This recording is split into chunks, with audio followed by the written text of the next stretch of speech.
Back again to my channel, Makisig TV. So for today's video mga Makisig, may nag-order sa atin ng Retevis L51. So papakita ko sa inyo mga Makisig kung ano yung unit na yon, dahil meron akong previous video para doon mga Makisig. Ito na yung episode 2 mga Makisig, yung next video.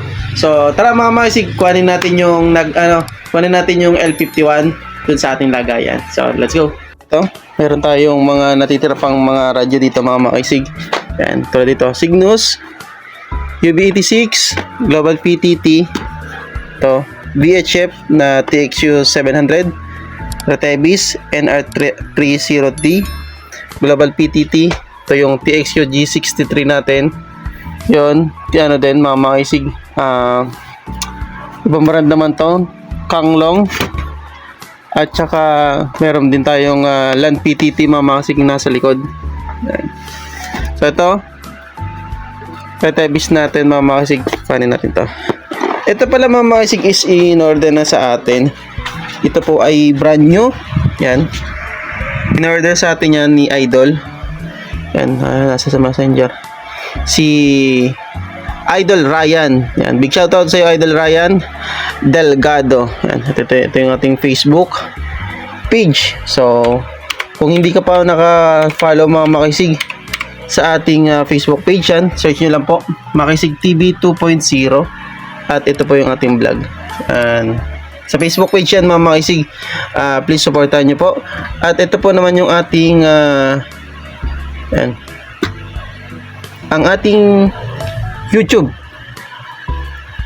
account sa YouTube. Yan. Search nyo lang po Makisig TV, lalabas na agad dyan. Yan, Makisig TV. So ito yung ating account. Yan, tayo po ay 10k subscriber na. So please subscribe po mga Makisig sa mga hindi pa nakakapag-subscribe. So back to topic na tayo mga Makisig. Ito, pag nag-order kayo mga Makisig ng Retevis L51, available tayo mga Makisig at may parating tayong stocks. Ito. Retevis, model nya L51. So ito yung box na makikita nyo, matatanggap nyo. Yan. So ganyan. So ito yung mga laman ng Retevis L51. So yan. Una yan mga Makisig, meron siyang Type C cord charger, belt clip, may kasama yung tornilyo, yung dalawa, tapos lanyard. Siyempre yung battery niyan mga Makisig, may pala, maliwanag. Model niya BL51, voltage 3.57, 3.7 voltage. So 65.4 grams yung timbang ng battery. Tapos yung capacity, naka-Li-ion battery na din yan, 2500 mAh. So goods na goods mga Makisig, tumatagal yan 3 to 4 days, depende sa paggamit. Natagal ng ganung araw. Pag hindi ginamit na 2 to 3 days yan. So ito yung unit niya mga Makisig, L51. Maliwanag yan. So meron yan SIM card mga Makisig. Pag nag-avail po kayo sa akin, automatic meron na siyang SIM card. Pero pwede naman kayong mag-request na kayo na mag-provide ng SIM card. So syempre yung user's manual na minsan lang binabasa. So set aside natin to. Sila. Ay, dyan na pala na. Ito mga lagayan natin. So si Idol na bahalang mag-assemble ng belt clip at saka lanyard dun sa unit. Yan. So punta tayo sa kanyang unit. Ang L51 pala mga Makisig ay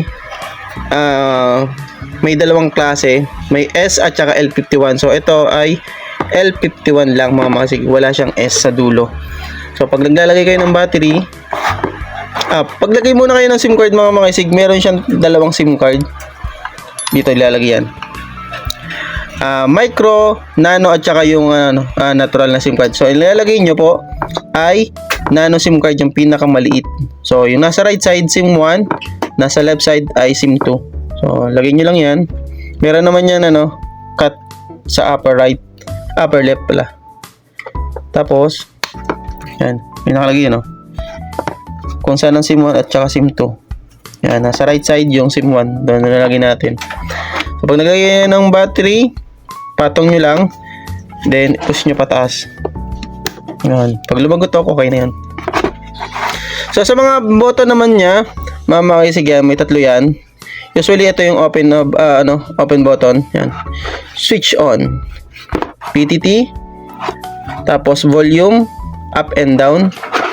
Tapos dito naman yung pwede nyo lagyan ng headset or pwede kayo dito mag-program. Yan. Charger. Dito charge yung icon ng charging. So pag nagpula, i-charge yan. So open natin mga makisig. Long press nyo lang to, mga 3 to 5 seconds.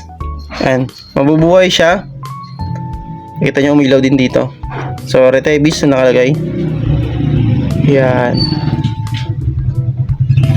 So yan, nagkaroon siya ng signal indicator, tapos SIM 1 4G. So dito yung volume, pwede nyo dagdagan. Yan, dito yan, pwede nyo bawasan hanggang 8 volume. So pwede nyo bawasan. So minsan ginagamit ko 3 to 5, mga ganun lang, kasi malakas naman to malakas yung volume nya. So ito mga is request ni Idol Ryan, lagyan ng group nila, which is Delta X-Ray 5 Hotel Alpha Golf. Tapos yung group yung kanyang username ay DY5 Charlie Oscar Sierra _link. So si Idol po is isang amateurista, amateur license, may lisensya po siya sa pagraradyo pag gumagamit siya ng frequency, yun RF. So ito, nilagyan na natin ng account. So gagamitin na lang to ni Idol at ipapaship na natin. So pagdating nyon, gagamitin na lang. So paano nga ba mga makisig mag-add ng user ng isang account kapag bagong bili lang? So tuturo ko sa inyo mga makisig kung paano. Ito, nandito sa ating site. So ang unang gagawin nyo mga makisig, punta kayo sa Google browser nyo. Tapos type nyo lang to. Yan, pakita ko na sa inyo. www.tyt-smart_en/admin/index hindi pala, kasi pag nasa una yan, ito. Basta kahit ito na lang mga i-search nyo. Yan, www.tyt-smartpoc.com. Yan. So paano ba mag-add ng group? Unahin natin mga makisig kung paano mag-add ng group. Napakadali lang po. Kung nandito na kayo sa site na to, punta kayo dito sa group management, tapos add group. Okay, dahil matagal na tayong hindi natin ginamit, maglalagin tayo. So ilalagin ko lang mga makisig yung username and password, which is kapag bumili kayo sa atin, pwede ko kayong bigyan ng username and password na pwede nyong i-manage. Okay? Ilalagin ko lang yung username and password. Mga kasi kung gusto nyo po mag-add ng group, dito lang sa using Smart PTT Management, ito lang mga masig, panoodin nyo. Napakadali lang po. Una, punta kayo dito sa group management, dito sa pangatlo, yan may number 3. Tapos, ito may tatlo yan, group list, add group at nested groups definitions. So etong nested mga siga, wag nyo na pong pangalman.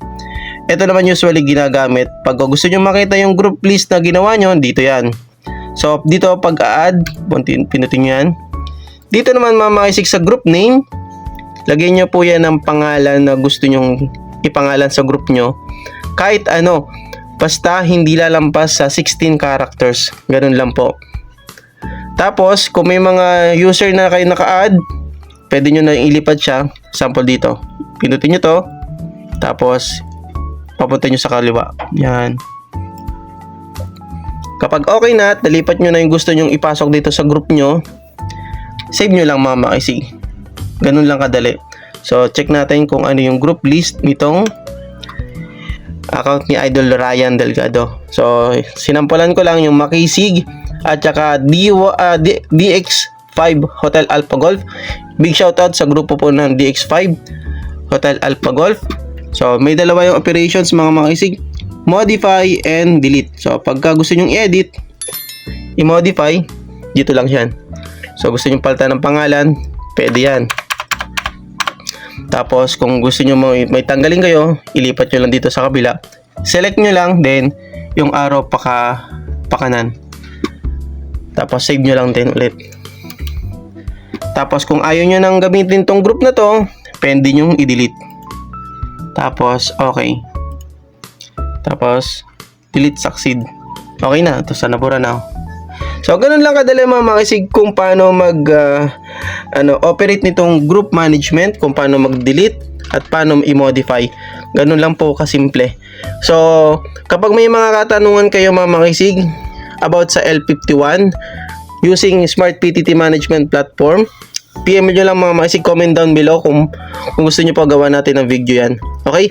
So, for the meantime mga makisig, ito po muna yung ating vlog kung paano mag-add ng group and paano mag-delete ng group using Smart PTT and management platform.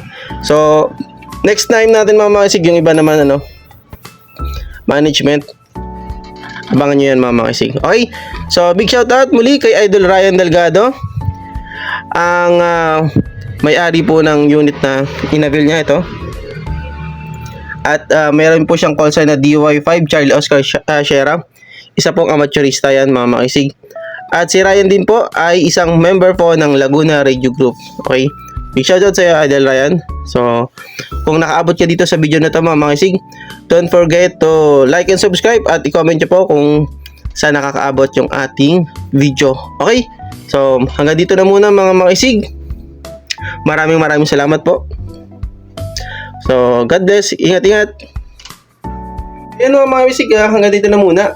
So, ano to pala ang aming uniform sa Laguna Radio Group. So, kung gusto po magkaroon ng ganito mga makisig, halina't maging member po ng Laguna Radio Group. Yan, may ano yan? Call sign 4G1LK and makisig yung aking nickname. So, I am the founder and president po ng Laguna Radio Group. Yan. So, sa likod dito mga makisig, mayroon siyang logo din po ng Laguna Radio Group yan. Yung pinaka-logo na nasa likod niya malaki. At mayroon siyang call sign na LRG001. Okay? So, mga makisig, dito na muna. Maraming salamat. Big shoutout, Laguna Radio Group. Roger Moore!